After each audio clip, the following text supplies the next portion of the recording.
Buenas noches, México. Esta noche, Omar García Harfuch se dirige al país para narrar una operación que comenzó como una inspección rutinaria en las aguas del Pacífico y terminó convirtiéndose en uno de los rescates más impactantes de los últimos tiempos. Una embarcación flotaba sin rumbo declarado entre La Paz, en Baja California Sur, y el puerto de Topolobampo, en Sinaloa.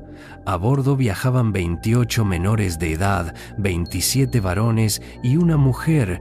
Todos navegaban en condiciones inhumanas, condiciones que ningún niño o adolescente debería experimentar jamás. Pero la historia no empieza ahí. Para entender la magnitud de lo ocurrido, Omar García Harfuch lleva al público al origen de todo, al momento exacto en que una patrulla de la Secretaría de Marina detectó algo fuera de lo común en medio del vasto océano. Era lunes por la noche. Las patrulleras de la Secretaría de Marina realizaban labores de vigilancia habitual dentro de la zona económica exclusiva de México, ese amplio espacio marítimo que se extiende hasta 200 millas náuticas desde las costas nacionales. El mar se mostraba relativamente tranquilo esa noche, con oleaje moderado y una visibilidad aceptable para las operaciones nocturnas. De pronto, los radares captaron una señal. Una embarcación navegaba a velocidad variable, con cambios de rumbo frecuentes que no correspondían a ninguna ruta comercial conocida ni a los patrones habituales de la pesca artesanal. El capitán de fragata al mando del operativo, un oficial con 22 años de servicio y cientos de inspecciones marítimas en su historial, percibió inmediatamente que algo no encajaba. La embarcación no respondía a las señales de radio, no tenía encendidas todas las luces de navegación requeridas y su trayectoria resultaba errática.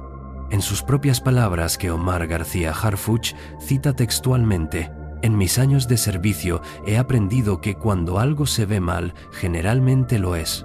Ante esa anomalía, se activó de inmediato un protocolo de seguimiento estricto.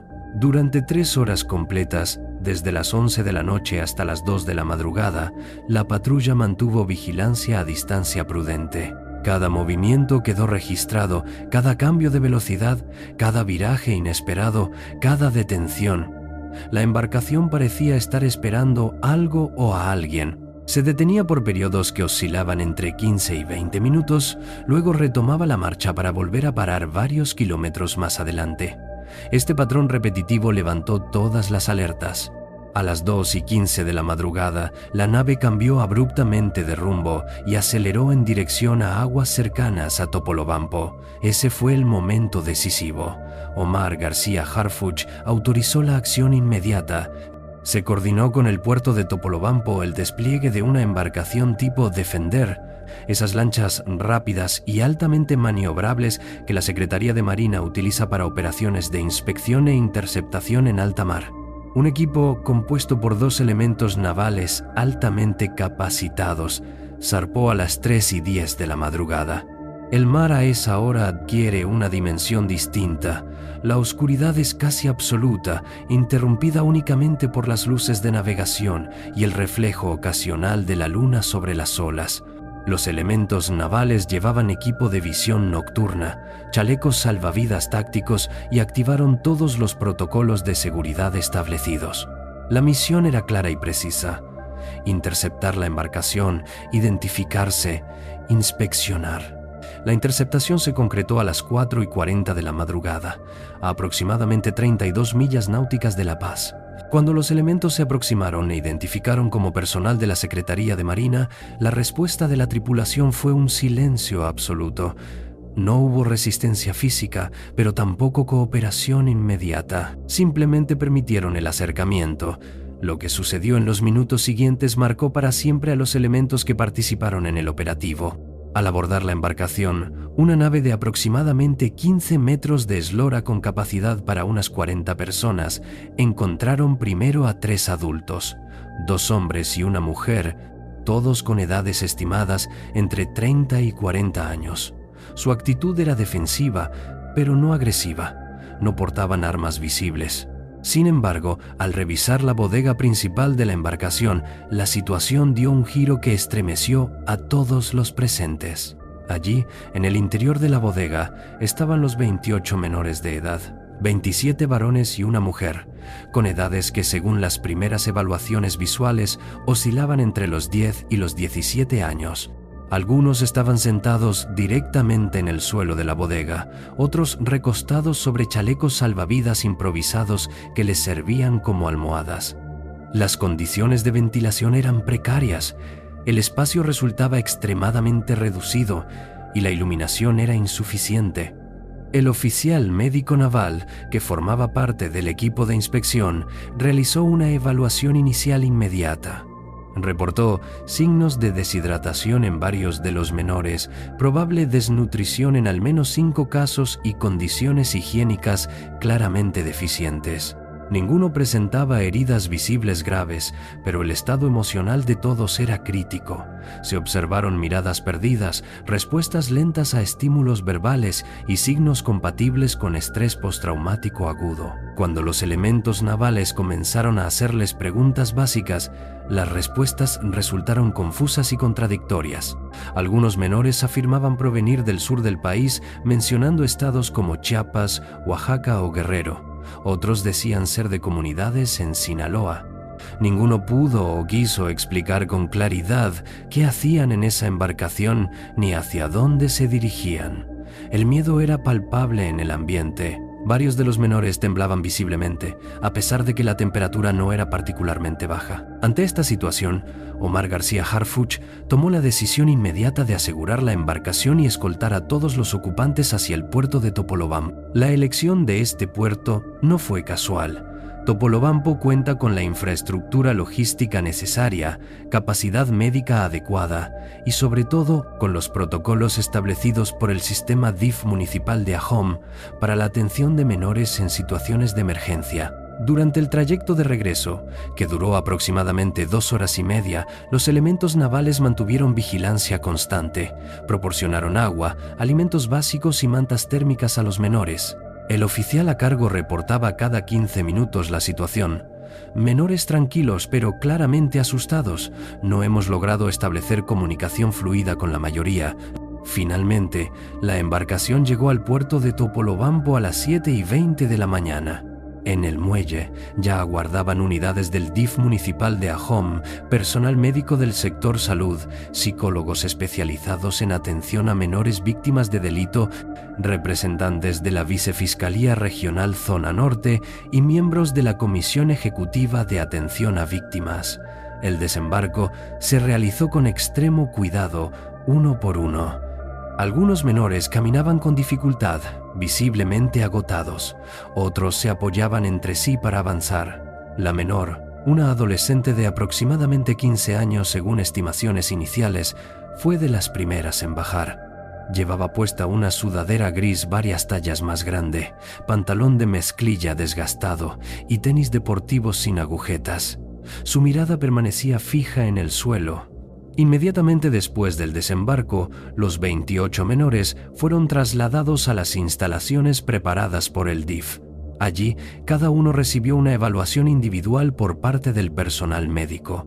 Los hallazgos preliminares confirmaron las observaciones iniciales: deshidratación de leve a moderada en 23 de ellos, desnutrición en diferentes grados en 18 casos, lesiones menores por roces y exposición prolongada al sol en varios, pero físicamente ninguno requería hospitalización inmediata. El daño más profundo, como suele ocurrir en estos casos, era psicológico. Los psicólogos que realizaron las primeras entrevistas reportaron signos claros de trauma. La coordinadora del equipo explicó: varios presentan disociación emocional, no hacen contacto visual, responden con monosílabos. Algunos tienen episodios de llanto súbito sin detonante aparente. Todo es compatible con situaciones de privación de libertad prolongada o amenazas sostenidas. Mientras el equipo médico y psicológico trabajaba con los menores, se inició el proceso de investigación formal. Los 3 adultos que tripulaban la embarcación fueron separados y entrevistados de manera individual. Sus versiones no coincidían en puntos fundamentales. Uno afirmó que simplemente transportaban a los muchachos para trabajar en campos agrícolas. Otro mencionó que las familias habían pagado por el traslado. El tercero se negó a declarar sin la presencia de un abogado. Se revisó minuciosamente la embarcación. En la cabina se encontraron 2 teléfonos celulares, una libreta con anotaciones que incluían nombres y cantidades numéricas, varios documentos de identificación que no correspondían a ninguno de los presentes y aproximadamente 8,000 pesos en efectivo en billetes de diversas denominaciones. En la bodega se localizaron mochilas deportivas con ropa de los menores, algunas botellas de agua vacías, restos de comida empacada y en un rincón una bolsa de plástico con documentos que se encuentran en análisis. Con estos hallazgos, el caso se clasificó preliminarmente como trata de personas con fines de explotación laboral, tráfico de migrantes, privación ilegal de la libertad o algo potencialmente más oscuro. La Vicefiscalía Regional Zona Norte inició de inmediato las carpetas de investigación correspondientes. Sin embargo, surgió una pregunta jurisdiccional clave. ¿Corresponde este caso al fuero común o al federal?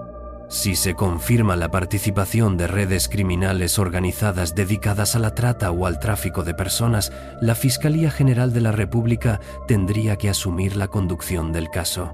Los indicios apuntan en esa dirección. El nivel de organización, las rutas marítimas utilizadas y la cantidad de menores involucrados sugieren que no se trata de un incidente aislado, sino de una operación estructurada. Paralelamente, se iniciaron indagatorias para establecer el origen real de cada uno de los 28 menores. Equipos de investigación comenzaron a verificar si existen denuncias previas de desaparición que puedan relacionarse con este grupo. Se contactó a autoridades de Chiapas, Oaxaca, Guerrero, Michoacán y otras entidades del sur, así como a las de Sinaloa y estados del noroeste. Se solicitó información sobre menores reportados como desaparecidos en los últimos 6 meses cuyas características físicas y edades coincidieran con las de las víctimas rescatadas. Los resultados preliminares han sido reveladores y profundamente preocupantes. Al menos 7 de los menores podrían corresponder a reportes de desaparición presentados entre 2 y 5 meses atrás. Esto significa que 7 familias que han vivido el infierno de la incertidumbre podrían recibir en las próximas horas o días la noticia de que sus hijos están vivos. Para ellas, este operativo representa un milagro, pero también plantea preguntas dolorosas. ¿Dónde estuvieron sus hijos durante todo este tiempo? ¿Qué vivieron? ¿Quién los tomó? Para los otros 21 menores, la situación es más compleja. No se han encontrado reportes de desaparición que correspondan con sus características. Esto abre 2 posibilidades igualmente perturbadoras. La primera, sus familias no los reportaron como desaparecidos por miedo, por desconocimiento del sistema o porque fueron engañadas haciéndoles creer que sus hijos estaban en otro lugar. La segunda posibilidad, que inquieta particularmente a Omar García Harfuch, es que estos menores provengan de situaciones de vulnerabilidad tan extrema que nadie notó su ausencia. Se han documentado casos en los que menores en situación de calle, menores migrantes, no acompañados o menores provenientes de familias en pobreza extrema son captados por redes criminales precisamente porque saben que su desaparición no generará una búsqueda inmediata. Son víctimas invisibles, niños y adolescentes que para el sistema no existen hasta que un evento como este los saca a la luz.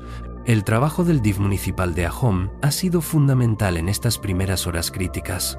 Aplicaron protocolos especializados de atención a víctimas menores de edad que incluyen valoración médica integral, atención psicológica de emergencia, entrevistas realizadas por especialistas capacitados en técnicas no revictimizantes y garantía de condiciones de alojamiento dignas y seguras mientras se define la situación legal y familiar de cada menor. A cada uno se le asignó un trabajador de caso que brinda seguimiento personalizado. Se les proporcionó ropa limpia, alimentos nutritivos, espacios de descanso adecuados y, lo más importante, la certeza de que están seguros y de que nadie les hará daño. Poco a poco, varios de los menores han comenzado a abrirse y a compartir fragmentos de sus historias. Estos testimonios, recopilados con todo el cuidado que la ley y la ética exigen, ofrecen pistas valiosas. Un adolescente de 16 años, originario presuntamente de una comunidad rural de Guerrero, le dijo a la psicóloga que lo atendió: "Nos dijeron que íbamos a trabajar en ranchos, que nos pagarían bien, que podríamos mandar dinero a nuestras familias. Luego todo cambió. Ya no podíamos irnos. Nos movían de un lugar a otro. Nunca sabíamos dónde estábamos ni qué iba a pasar. Sus manos temblaban mientras hablaba y su voz se quebraba". Otro menor, de 14 años, mencionó que llevaba mucho tiempo lejos de su casa, pero no podía precisar cuánto exactamente. "Perdí la cuenta de los días. A veces estábamos en casas, a veces en camiones, luego nos subieron al barco. Teníamos miedo todo el tiempo. Nos decían que si intentábamos escapar o hablar con alguien, le harían daño a nuestras familias". Estos testimonios fragmentados y dolorosos dibujan un panorama escalofriante: captación mediante engaños o falsas promesas de empleo, traslado por múltiples medios y rutas, retención y control mediante amenazas constantes, y un destino final que aún no se tiene completamente claro. ¿Iban estos 28 menores a ser explotados laboralmente en campos agrícolas del norte del país? ¿O el plan era cruzarlos hacia Estados Unidos como mano de obra ilegal? Existe también la posibilidad de que algunos estuvieran destinados a explotación sexual. Todas estas líneas de investigación permanecen abiertas y se exploran con la urgencia y profundidad que el caso merece. La Fiscalía General de la República ya se encuentra revisando el expediente. Se ha compartido toda la información recopilada hasta el momento. Elementos de la Agencia de Investigación Criminal trabajan en conjunto con los equipos de inteligencia naval para rastrear la ruta completa de la embarcación. ¿Desde dónde zarpó originalmente? ¿En qué puertos o puntos costeros pudo haber hecho escala? ¿Con qué otras embarcaciones pudo haber tenido contacto? Los registros de comunicaciones de los teléfonos celulares incautados están siendo analizados por peritos especializados. Llamadas, mensajes, aplicaciones de mensajería, todo se revisa minuciosamente para identificar a otras personas involucradas. Los nombres y números anotados en la libreta encontrada en la embarcación se verifican y cruzan con bases de datos de investigaciones previas sobre trata y tráfico de personas. Omar García Harfuch contextualiza el operativo dentro de un panorama más amplio. Baja California Sur cerró el mes de octubre sin reportar víctimas por delitos de homicidio doloso. Junto con Campeche, se mantiene como una de las entidades con menores índices de violencia homicida en México. Esta aparente tranquilidad puede ser engañosa. El hecho de que no haya homicidios no significa que no existan otras formas de criminalidad operando bajo la superficie. Las redes de trata y tráfico de personas prosperan precisamente en el silencio y en la invisibilidad. No generan las escenas violentas que captan la atención de medios y sociedad, pero causan daños profundos y duraderos a sus víctimas. Las aguas del Golfo de California y del Pacífico mexicano son vastas y difíciles de vigilar en su totalidad, a pesar de los esfuerzos constantes de la Secretaría de Marina. Miles de embarcaciones transitan diariamente por estas rutas, la mayoría dedicadas a actividades legítimas como la pesca, el transporte comercial o el turismo. Pero entre ellas, ocultas en la rutina marítima, operan naves que transportan mercancía humana.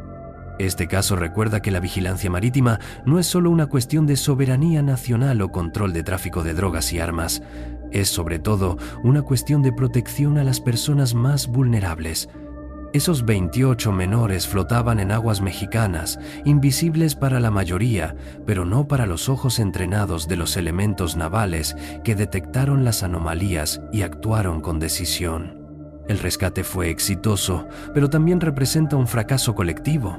Fracasamos como sociedad cuando 28 niños y adolescentes pueden ser sustraídos de sus comunidades, trasladados cientos de kilómetros y subidos a una embarcación en alta mar sin que nadie lo impida antes. Fracasamos cuando las condiciones de pobreza y desesperación permiten que familias enteras sean engañadas con promesas de empleo que resultan ser trampas mortales. La investigación continúa. En las próximas horas y días se trabajará intensamente para identificar a todos los responsables de esta red criminal. No solo los 3 adultos que tripulaban la embarcación, que probablemente son piezas menores en una estructura más amplia, sino los reclutadores, los coordinadores logísticos, los financiadores y los destinatarios finales. Toda la cadena criminal debe ser desmantelada.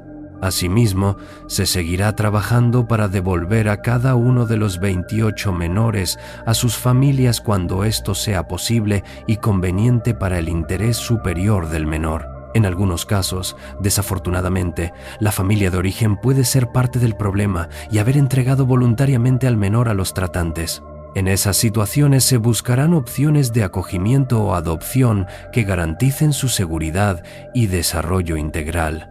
Hoy, mientras Omar García Harfuch comparte esta historia, esos 28 niños y adolescentes están seguros, reciben atención médica y psicológica, han iniciado un proceso de recuperación que será largo y difícil, pero están vivos, en tierra firme y tienen una oportunidad de futuro que hace apenas unos días parecía perdida. Suscríbete si te gusta el video. Omar García Harfuch se pregunta en voz alta, ¿cuántas embarcaciones más estarán navegando en este momento por las costas mexicanas llevando carga humana? ¿Cuántos menores más estarán en situaciones similares mientras se transmite este mensaje? ¿Cuántas familias estarán esperando noticias que quizás nunca lleguen? Estas preguntas quitan el sueño, pero también impulsan a fortalecer las capacidades de vigilancia, detección y respuesta. Se seguirán informando los avances de la investigación.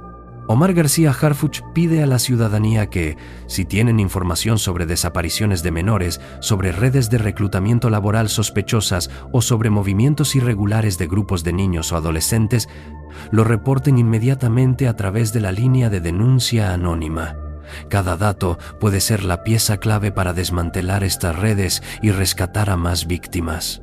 México tiene mucho trabajo por delante, pero operativos como este recuerdan por qué se hace. Ya sabes cómo empezó. Una patrulla nocturna, un radar que parpadea, una embarcación que zigzaguea como si huyera de sus propios fantasmas. Pero ahora entramos en el corazón oscuro de lo que pasó después del rescate, porque salvar a esos 28 menores fue solo el primer acto. Lo que viene es una cacería implacable contra una red que se mueve como niebla entre estados, que recluta con promesas dulces y amenaza con cuchillos invisibles. Quédate, porque cada detalle que te cuento es una pieza que podría llevarnos a desarmar toda la maquinaria criminal. Empecemos por los 3 adultos que manejaban la embarcación. Los llamaremos por ahora Tripulante 1, 2 y 3, porque sus nombres reales ya están en manos de la Fiscalía General de la República y pronto serán públicos cuando los vinculen a proceso. Tripulante 1, el hombre de 38 años que parecía el capitán, llevaba un tatuaje desvaído en el antebrazo derecho, un ancla envuelta en cadenas. Dijo que era pescador de Mazatlán, que los menores eran aprendices que sus familias le habían confiado para llevarlos a trabajar en campos de tomate en Culiacán. Versión simple, casi creíble, si no fuera porque en su celular encontramos un mensaje de voz enviado 2 días antes. Ya van 28. Asegúrate de que no hablen con nadie en el camino. El cliente del norte paga extra por silencio. El mensaje estaba borrado, pero nuestros peritos lo recuperaron del almacenamiento oculto. Tripulante 2, la mujer de 35 años, madre de 2 hijos según su credencial, cambió la historia 3 veces en las primeras 6 horas de entrevista. Primero dijo que era cocinera contratada para alimentar a los muchachos durante el viaje. Luego admitió que cobraba por coordinar el grupo. Finalmente, cuando le mostramos la libreta con anotaciones 28 nombres, edades aproximadas y cantidades que iban desde 15,000 hasta 40,000 pesos por cabeza, se quedó callada y pidió abogado. En su mochila personal hallamos un cuaderno escolar con dibujos infantiles. Para mamá, te quiero, firmado por una niña de 8 años. Ese detalle duele, porque nos recuerda que los monstruos también tienen familias. Tripulante 3, el más joven, 32 años, fue el que se quebró primero. Lloró durante la declaración ministerial. Contó que lo contrataron en un bar de Escuinapa hace 4 meses. Le ofrecieron 10,000 pesos por viaje para llevar gente al norte. Pensaba que eran migrantes adultos buscando el sueño americano. La primera vez que vio a los menores fue cuando los subieron a la embarcación en una playa cerca de Teacapán, Nayarit, a las 11 de la noche. Eran muchos, no cabían. Algunos lloraban, pero el que mandaba dijo que si no los callábamos, nos callaban a nosotros. Ese que mandaba es el fantasma que ahora perseguimos, un contacto que solo se comunicaba por aplicaciones encriptadas y que borraba los chats cada 12 horas. Mientras los adultos eran interrogados en celdas separadas del Centro de Justicia de los Mochis, los menores empezaban a hablar en las salas seguras del DIFA Home.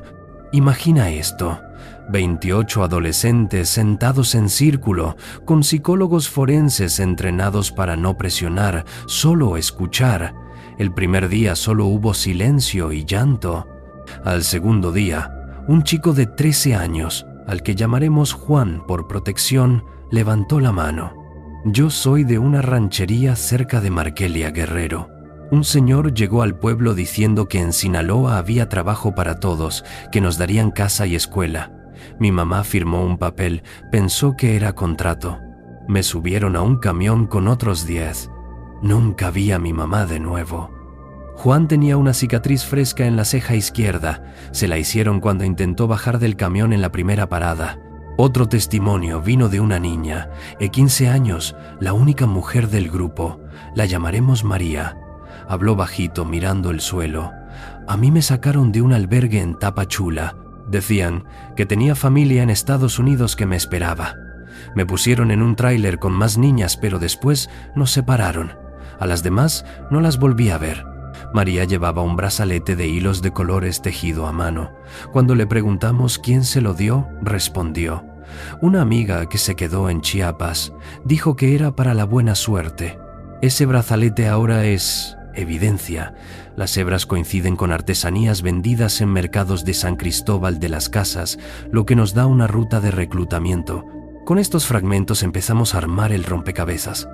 Los menores provenían de al menos 5 estados: Guerrero, Oaxaca, Chiapas, Michoacán y Veracruz, todos con un patrón común: comunidades indígenas o rurales con altos índices de pobreza, donde la promesa de trabajo digno es más fuerte que cualquier sospecha. Los reclutadores no llegaban con armas, llegaban con folletos impresos en color, fotos de casas bonitas y cheques falsos de enganche. Una vez que los padres firmaban muchos, sin saber leer, los niños desaparecían en una red de transporte que incluía autobuses de turismo, tráileres de carga y finalmente embarcaciones como la que interceptamos. Pero aquí viene el giro que nos mantiene en vela. No todos los menores fueron engañados. Al menos 4, según confesiones cruzadas, eran voluntarios. Jóvenes de 16 y 17 años que huían de violencia doméstica o de comunidades donde ser gay, lesbiana o trans era sinónimo de golpizas. Estos chicos creyeron que el norte era escape. Uno de ellos, un adolescente de Oaxaca que se identificó como no binario, dijo: prefiero arriesgarme en el mar que quedarme donde me queman vivo por ser quien soy. Su historia nos obligó a replantear todo. No solo rescatamos víctimas, también rescatamos sueños rotos por una sociedad que falla en proteger a sus hijos más vulnerables. Mientras tanto, en el laboratorio forense de Culiacán, los peritos trabajaban contrarreloj con los celulares incautados. En el dispositivo del tripulante 1 encontramos una aplicación de mapas offline con rutas marcadas. Salida desde Playa Novillero, Nayarit. Escala en Isla Altamura. Destino final marcado como punto X a 40 millas náuticas al oeste de Mazatlán. Ese punto X coincide con coordenadas donde, según inteligencia naval, opera un buque nodriza que transborda carga humana hacia embarcaciones más grandes rumbo a Baja California. Sí, leíste bien. Buques nodriza en pleno Pacífico mexicano, como si estuviéramos en una película de piratas del siglo XXI. La libreta con anotaciones nos dio otro tesoro: 28 nombres, pero también códigos. Gunó-15M significaba guerrero, un menor, 15,000 pesos. que 3-40M, Chiapas, 3 menores, 40.000 cada uno. Al final de la libreta, una nota manuscrita. Entrega total 1, 2 MDP, 50% anticipo, resto al llegar. 1.200.000 pesos. Ese es el precio de 28 vidas en el mercado negro.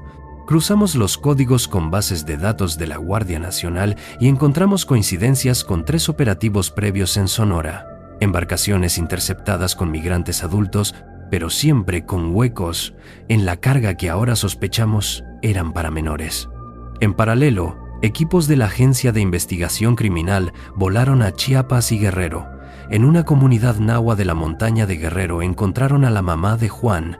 Estaba sentada frente a su casa de adobe, con una foto impresa del niño pegada en la pared. Cuando le dijimos que Juan estaba vivo, se desmayó. Horas después, en la entrevista contó: el señor dijo que era del gobierno, que había becas para estudiar en el norte. Firmé porque quería que mi hijo tuviera lo que yo no tuve. El señor del gobierno era un reclutador que usaba playeras falsas del DIF nacional. Tenemos su foto, 40 años, bigote recortado, cicatriz en la mejilla izquierda. Su nombre real es desconocido, pero ya circula en alertas migratorias. En Tapachula localizamos el albergue donde sacaron a María. El director, un hombre de 60 años con antecedentes por fraude, juró que una tía firmó la salida de la menor. La tía nunca existió. Las cámaras de seguridad del albergue fueron desactivadas esa noche. Alguien desde adentro facilitó la extracción. Ese alguien ahora está detenido y cantando. Menciona pagos semanales de 5,000 pesos por cada menor entregado. Pero el hallazgo que nos voló la cabeza vino del análisis de ADN. Tomamos muestras bucales a los 28 menores para comparaciones genéticas con bases de datos de desaparecidos. 7 coincidencias inmediatas, como ya sabíamos, pero 2 muestras más arrojaron algo inesperado: parentesco entre menores que no se conocían. Un chico de 14 años de Michoacán y una niña de 12 de Oaxaca resultaron ser primos hermanos. Sus familias nunca se habían reportado como desaparecidos porque, según las madres, se los llevó el papá para trabajar. El papá es el mismo hombre, un coyote conocido en la región como el tío, con órdenes de aprehensión pendientes en 3 estados. Con esta información, la Fiscalía General de la República asumió el caso por completo. Se creó una célula especial, 20 agentes federales, 10 analistas de inteligencia, 5 buzos de la Marina especializados en recuperación de evidencia subacuática. Su primera acción: rastrear la embarcación interceptada. Descubrimos que fue comprada hace 8 meses en un astillero de Mazatlán a nombre de una empresa fantasma registrada en Culiacán. Transportes Marítimos del Pacífico S.A. de C. Fúmbez. Los socios: un notario público de Los Mochis y una mujer que resulta ser prima del tripulante 2. La empresa tiene un solo activo: la lancha. Capital social: 10,000 pesos. Clásico esquema de lavado. Los buzos de la Marina bajaron al punto X marcado en el mapa. Encontraron restos de otra embarcación hundida intencionalmente, una panga con capacidad para 15 personas, quemada desde adentro. En el fondo marino, entre los restos, hallaron cadenas oxidadas y un chaleco salvavidas infantil con el logo de una escuela primaria de Acapulco.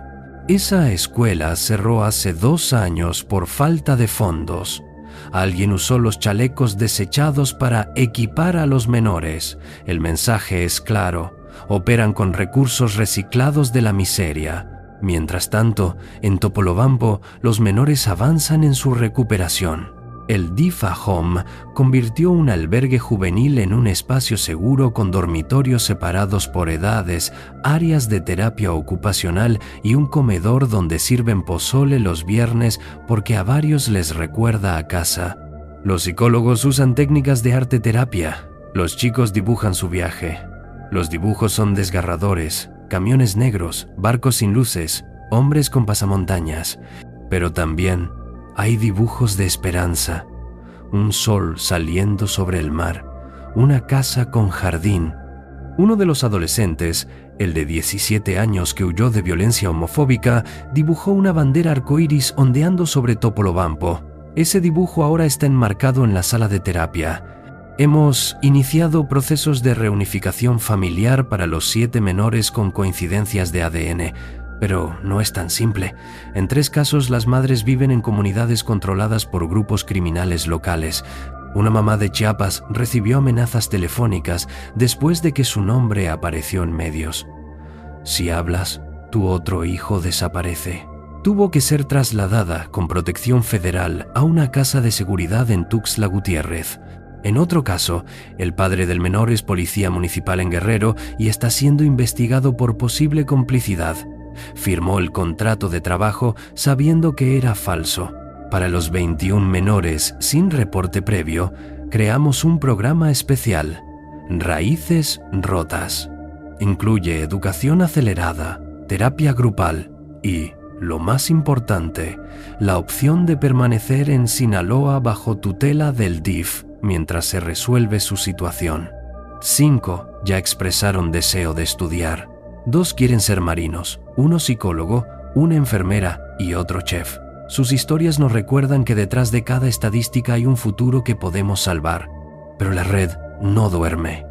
Hace 3 días recibimos una alerta. Otra embarcación con características similares fue vista cerca de Isla Isabela, Nayarit. Misma eslora, mismo patrón errático. La Marina desplegó 2 patrullas interceptoras y un helicóptero Black Hawk con visión infrarroja. Esta vez no esperamos 3 horas, interceptamos en 45 minutos. A bordo, 15 menores, todos varones, edades de 11 a 16 años. Misma historia, promesas de trabajo, mismos reclutadores.